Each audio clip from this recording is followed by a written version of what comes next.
अस्सलाम वालेकुम friends, welcome back to Top Smarties. Drama serial Mudawa जैसे ही आलियान ने आरिश के साथ नूर को खड़े देखा, बर्दाश्त न हुआ कि उसका हाथ से खींचते हुए उसे घर ले आया और यहाँ पर आकर सवाल करने लगा कि तुम आरिश के साथ क्यों खड़ी थी? तभी तुमने ड्राइवर को बुलाया था ना।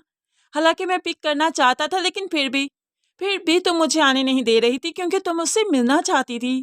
आखिर ऐसी कौन सी बातें हैं जो अभी तक खत्म नहीं हो पा रही हैं? तुम जानती हो ना, उसका वजूद भी मुझे तुम्हारे आसपास नहीं बर्दाश्त। लेकिन तुम ये बात समझ क्यों नहीं रही? तो अब ऐसे में नूर चुप नहीं रहती और बोल देती है, वो मुझसे मिलने नहीं, नवेरा आप ही से मिलने आया था। अब तो आलियान हैरान, नवेरा से मिलने क्यों आया था?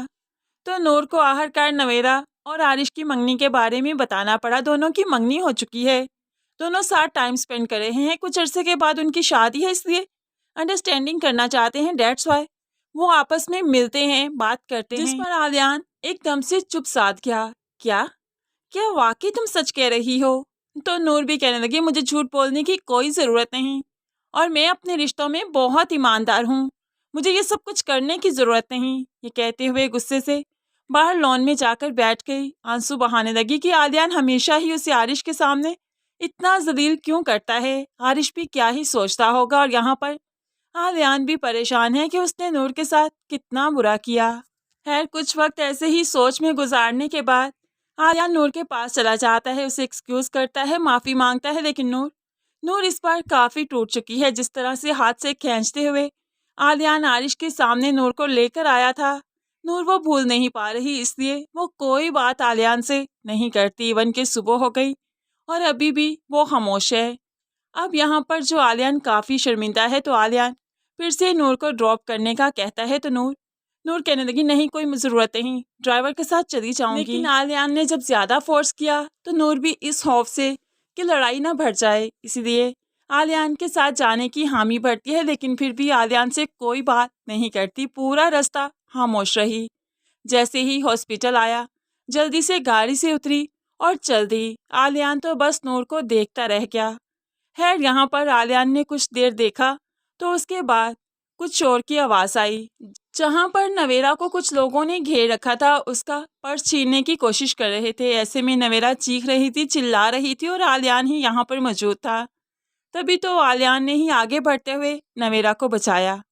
नवेरा को बचा तो लिया, लेकिन हाथ पर कुछ जख्म आ गए। डेट्स वाई उसे अपनी गाड़ी में बिठाते हुए हॉस्पिटल ले गया। नूर ने जब आलियान और नवेरा को आते हुए देखा तो जेलस हो गई, लेकिन फिर नवेरा की हालत देखकर जल्दी से आगे बढ़ते हुए बैंडेज करने लगी और आलियान सिर्फ नूर को देखता रहा और नूर आलियान को देखकर भी इग्नोर कर रही थी।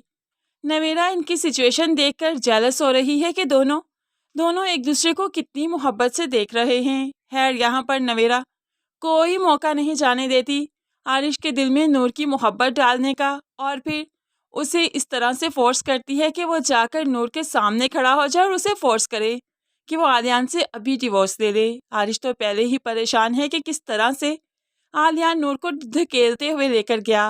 वो नवेरा से बात करता है तो नवेरा आरिश को कहने लगी, देखा, मैंने कहा नहीं था कि वो खुश नहीं है, वो तो जंगली इंसान है, अभी भी उसकी फितरत वैसी है, फितरत तो नहीं बदला करती ना।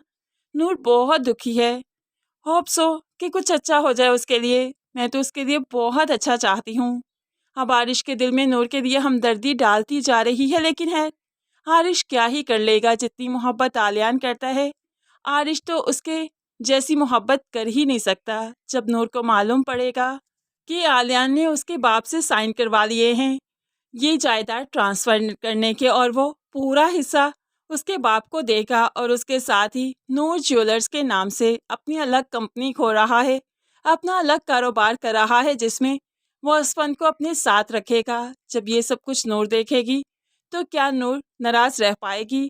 नूर और आलियान में फिर से पैचअप हो जाएगा, और नवेरा ये सब कुछ देखकर काफ़ी जेलस होने वाली है, क्योंकि जितने भी पैंतरे खेल लिए उसने कुछ नहीं बिगाड़ पाई वो नूर और आलियान के रिश्ते में।